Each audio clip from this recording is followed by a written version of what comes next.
Did you know that one of the most important things that we can do in our educational careers started before even our country was even a country? That would be music education here.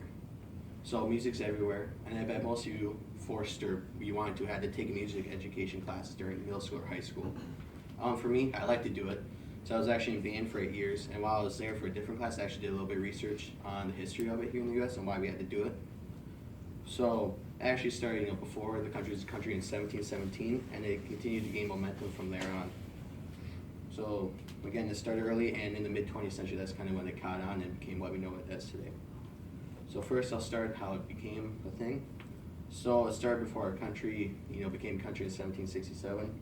So according to Grace Ann Stanford of edunova.com in 2012, the first school of education actually started in 1717 in Boston, Massachusetts. So the main goals of the school were to actually help music reading and orchestral skills for more religious ceremonies. That's the main goal of it. But how we see it more today, actually that school opened up in 1832 called the Boston Academy of Music, again in Boston. So this school not only helped with religious ceremonies and reading music and stuff like that, but also helped more push music theory and the thought behind music. So that and the creator of the school called Lowell Mason, that he's known as the father of music education in the U.S.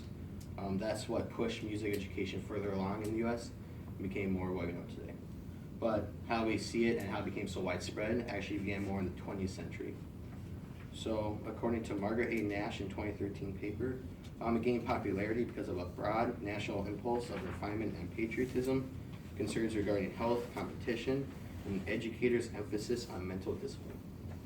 So basically what that's saying is during the two world wars, everyone was looking for a way to show their patriotism and to refine their minds, and a lot of people were trying to get it off the war. So that was a way for educators to push music actually and music theory and that kind of stuff into the future and help it propel into more high schools and into more middle schools, how we see it today. So again, in conclusion,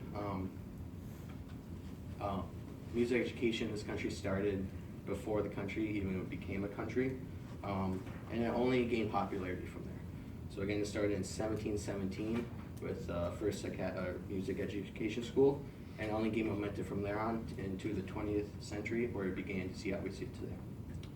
So now you guys know how you got forced into doing music education in high school.